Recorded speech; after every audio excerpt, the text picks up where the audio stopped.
Behind Singapore's glittering skyline of modern finance lies a hidden history, a story of powerful dynasties who arrived on its shores in the 19th century and built empires from nothing. They were traders, philanthropists, and visionaries who saw opportunity in a swampy colonial outpost and turned it into one of the world's wealthiest cities. But what if I told you that some of the most influential architects of this city's wealth, from the controversial opium trade to the billion-dollar skyscrapers that define its horizon, belonged to a small, tight-knit community? A community that, even at its peak, numbered only a few thousand, yet whose legacy is etched into the very street names and foundations of the Lion City. The story of Singapore's Jewish community is one of outsized influence. It didn't start with a grand arrival, but with just a handful of individuals. The first Jewish settlers, mainly Baghdadi traders from India and the Middle East, began arriving shortly after Sir Stamford Raffles established Singapore as a trading port in 1819. By 1830, a census recorded the presence of 9 Jewish traders, the seeds of a community that would grow to shape the nation's destiny. Their story includes towering figures like David Marshall, a brilliant lawyer who would become Singapore's first ever chief minister, a pivotal figure who championed the cause of independence. But alongside the political titans were the merchant princes, the families who built immense fortunes and, in doing so, built Singapore itself. Today, we're looking at 10 of the most influential Jewish family businesses that shaped Singapore. Our story begins not with the Baghdadi Jews who formed the early elite, but with a family from the other side of the world, the Frankels. Theirs is a classic tale of escaping persecution and finding unimaginable success. Hailing from a poor Jewish village in Lithuania, Abraham and Rosa Frankel fled the pogroms of the Russian Empire in the late 1800s. Their journey was an arduous 2-month voyage by sea, not in first class, but in steerage, with 2 young children in tow. Their destination wasn't even Singapore initially, it was Borneo, where a relative was prospecting for gold. But fate and business would eventually lead them to the burgeoning port of Singapore. The Frankels were Ashkenazi Jews, distinct from the established Sephardi Baghdadi community, but they were no less ambitious. They started in the furniture business. Julian Frankel, one of Abraham's sons, trained as a cabinet maker in Copenhagen before taking over the family business with his brother David, rebranding it as the Frankel Brothers. The Julian Frankel Furniture Company became a respected name, but their real fortune wasn't in tables and chairs, it was in land. The family acquired a massive estate in the Siglap area, a beautiful stretch of coastal land. Here they established over 200 acres of coconut and rubber plantations. In the early 20th century, as the world lurched towards industrialization and war, rubber became an immensely valuable commodity. The Frankels' wealth exploded. Their estate was so vast and their influence so profound that the area became known as the Frankel Estate, an informal name that many locals still use to this day. Their business interests continued to expand. A key figure in the next generation was Victor Klumek, who married into the family. Klumek himself had a story of pure chance. Left behind in Singapore by his mother, he worked his way up from being a laborer to partnering with a Frenchman in an import business called Clouet & Company. He eventually bought the entire company, which dealt in everything from canned sardines to building materials, becoming a major player in colonial Singapore's trade. The family's prominence was such that when the legendary physicist Albert Einstein visited Singapore in 1922 to fundraise for the Hebrew University, family lore holds that he was given a tour of the Frankel estate. Following the turmoil of the Second World War, the family gradually relocated, many of them to San Francisco. Today, none of the direct lineage lives in Singapore. Their beautiful estates and homes are gone, replaced by the relentless march of urban development.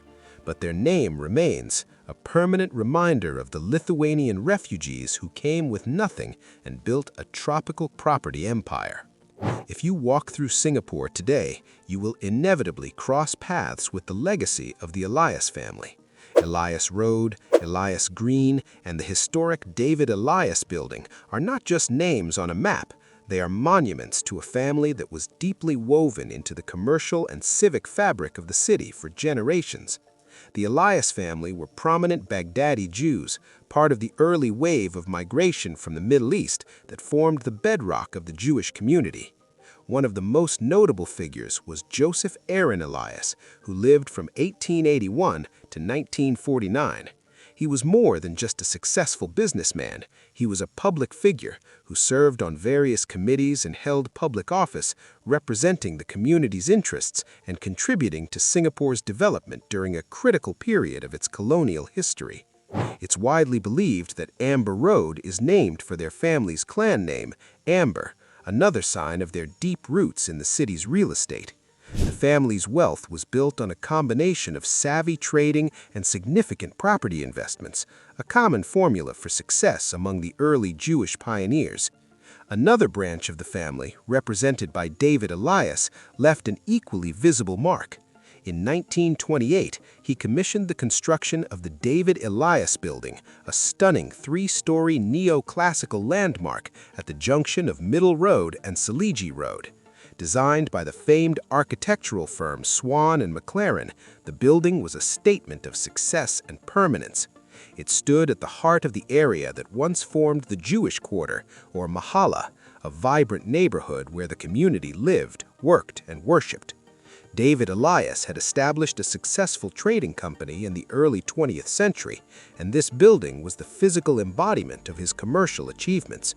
The Elias family story is a prime example of how business success translated into lasting physical and civic legacies.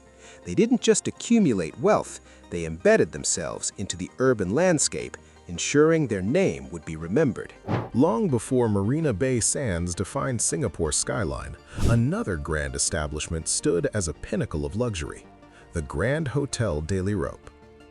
And behind this iconic hotel was one of the most significant real estate magnates of the colonial era, Nissim Adis. Arriving from Calcutta in the 1880s, Adis was a Baghdadi Jewish entrepreneur with an uncanny eye for prime real estate. He didn't just buy land, he acquired the very best land. His most notable achievement was the development of the Grand Hotel de l'Europe, which he opened in 1907. Situated on prime land facing the Padang, the hotel was the epitome of colonial grandeur and a social hub for the elite. But his most historically significant landholding is one that few people today would associate with a private businessman.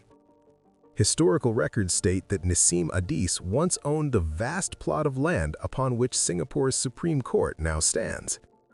This fact alone speaks volumes about the scale of his investments. Like many of his successful contemporaries, his name is immortalized in the city's geography. Adis Road, a quiet street in the Dhoby Ghat area, was named after him, a tribute to his contributions. Nissim Adis represents a crucial type of wealth creator in Singapore's history, the real estate visionary. He understood that in a city with limited space and boundless potential, land was the ultimate currency.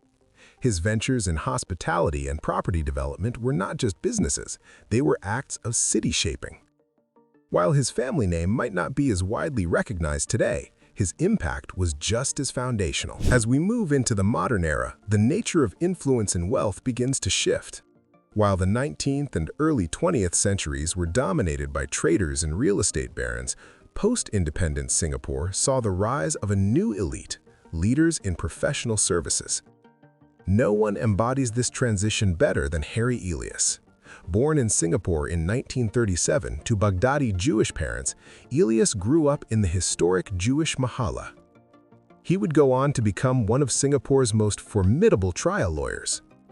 In 1985, he founded what would become the Harry Elias Partnership.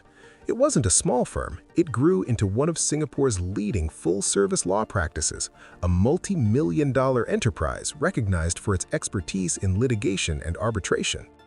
The firm became a trusted partner for international clients navigating the business landscape of Southeast Asia. Harry Elias himself was among the first group of 12 lawyers to be appointed senior counsel in 1997, a prestigious designation recognizing the country's top legal advocates. His business was the law, and his fortune was built on intellectual capital and an impeccable reputation. But Harry Elias's legacy extends far beyond his commercial success. He had a profound sense of social justice, and his greatest contribution has helped thousands of the most vulnerable in Singapore. He was the driving force behind the creation of the Criminal Legal Aid Scheme, or CLAS, in 1985. This groundbreaking initiative provides free legal representation to the poor and needy accused of non-capital crimes. It was a revolutionary idea that ensured access to justice was not determined by one's ability to pay. For this, he is remembered as a trailblazer who gave justice to the weakest in society. Harry Elias passed away in 2020, leaving a dual legacy: a powerful legal business and a philanthropic institution that has become a fundamental part of the nation's commitment to justice. The story of Jacob Ballas is a powerful narrative of resilience, a testament to surviving the darkest chapter in Singapore's history and emerging to help build its modern financial architecture. Born in Iraq in 1921, his family settled in Singapore in the 1920s. He was a brilliant student, but his family couldn't afford to send him for further studies. His early career was a grind. He worked as a car salesman and an insurance agent. Then, with the Japanese occupation of Singapore, Ballas was interned in the brutal conditions of the prisoner of war camps. Surviving this ordeal, Ballas entered the world of finance after the war.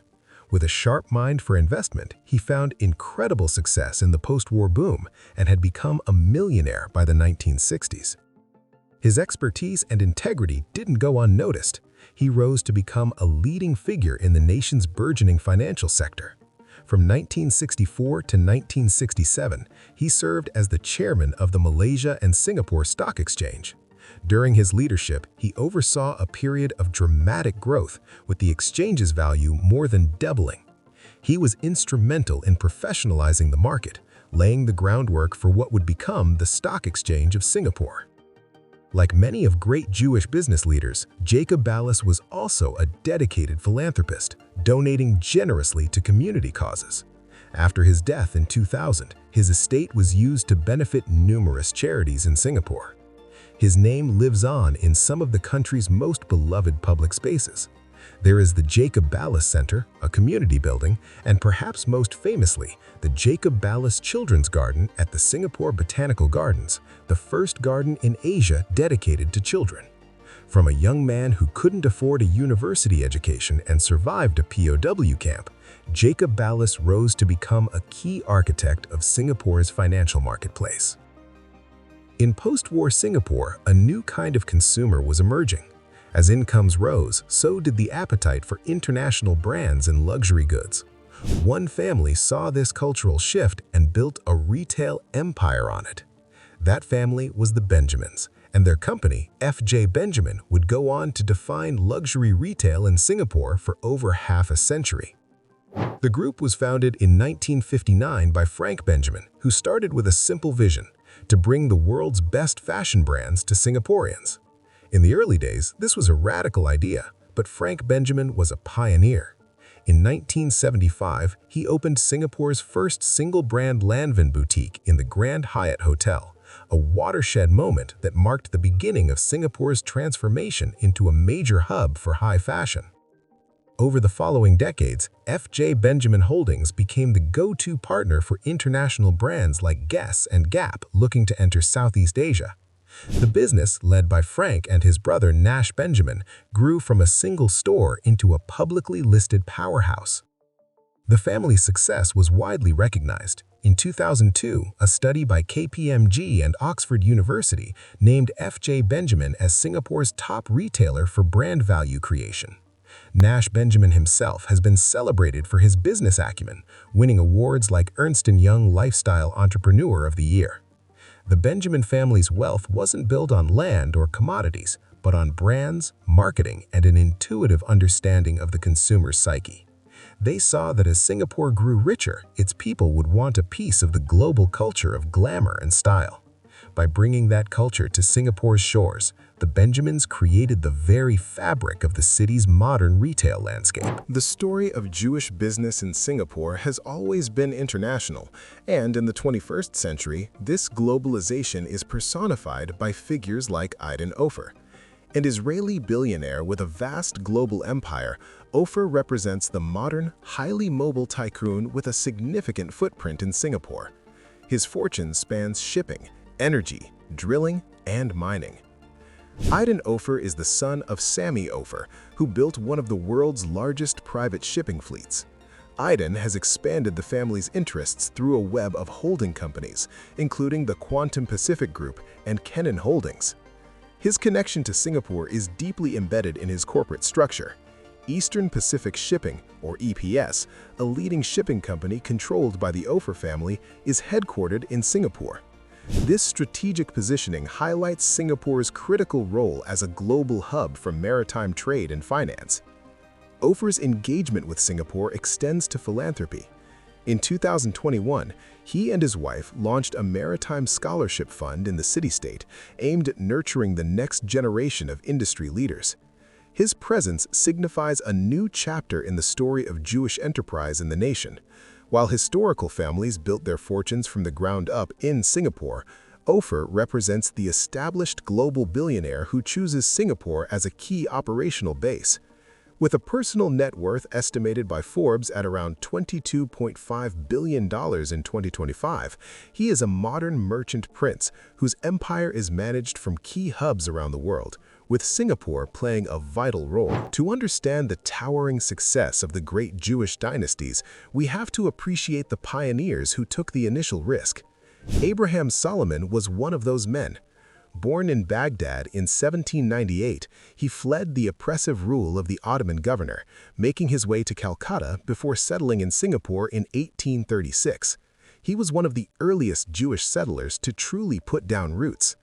His story is a snapshot of the raw, entrepreneurial spirit of early Singapore. His first home and office was a brick shophouse right on Boat Quay, the bustling artery of the island's trade. Historical accounts paint a vivid picture of him, a man of large stature with a long beard and turban, conducting business with the British, not in English, but in Malay. He was a successful merchant, and his home was known for its hospitality. A street near his shophouse, Solomon Street, was named in his honor, a lasting tribute to one of the city's founding merchants, though the street itself no longer exists. But Abraham Solomon's story is also a cautionary tale. He became heavily involved in opium speculation, a trade that could create fortunes overnight, but could just as quickly destroy them. By the time of his death in 1884, he had lost most of his vast fortune. He was buried under his Judeo-Arabic name, Abraham Shalom Suleiman. While his business dynasty did not endure, his position is critical. He represents the first generation of risk-takers. He demonstrated the immense possibilities of Singapore, but also the perilous nature of its early economy, setting the stage for the even greater empires that would follow. There are rich men, there are empire builders, and then there is Sir Manasseh Meyer. No single individual dominated the landscape of the Singaporean Jewish community, and indeed large swaths of Singapore itself quite like him. His is a true rags-to-riches epic. Born in Baghdad in 1846, he arrived in Singapore in 1861 at just 15 years old. Eventually, he founded Meyer Brothers, an import-export firm that was initially involved in opium trade. But while opium provided the seed capital, it was real estate that made him a king. Manasseh Meyer had an unshakable belief in Singapore's future, buying up vast tracts of land across the island. While claims that he owned 3/4 of Singapore are legendary exaggerations, his portfolio was undeniably immense, making him one of the largest private landowners in the city's history. He was without question the king of Singapore property. His influence was recognized by the British Empire, in which in 1929 he was knighted by King George V. However, Manasseh Meyer's legacy is defined as much by what he gave away as by what he owned. As the undisputed leader of the Jewish community, he was its greatest benefactor. He funded the magnificent Magain Aboth Synagogue on Waterloo Street in 1878 and later built a second, the Kesed El Synagogue, on his own land. His philanthropy extended beyond his own community. In the late 1920s, he donated a massive sum of $150,000 to what is now the National University of Singapore to construct its science building, a building that still stands as part of a national monument. Sir Manassas Meyer was more than a businessman. He was a nation builder. We arrive at number 1, a name that is not just synonymous with Jewish wealth in Asia, but with a global commercial empire that rivaled any in the 19th century. They were called the Rothschilds of the East, and for good reason. The Sasson family was a Baghdadi Jewish dynasty whose story in Asia began when its patriarch, David Sasson, fled persecution from Baghdad and settled in Bombay in 1832. From there, he spun a web of commercial interests that stretched from India to China, with Singapore acting as a vital node. The family's arrival in Singapore around 1840 was a pivotal moment, attracting more Jewish traders to the port. The source of the Sassons' immense fortune was as controversial as it was profitable: opium. David Sasson and his sons dominated the Sino-Indian opium trade, a business protected by British imperial might. By some accounts, they were the world's largest opium dealers in the 1870s.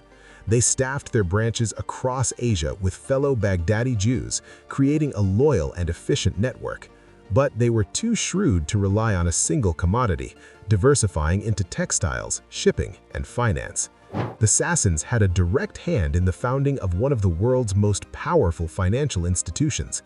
In 1865, they were among the influential early shareholders of the Hong Kong and Shanghai Banking Corporation, better known today as HSBC.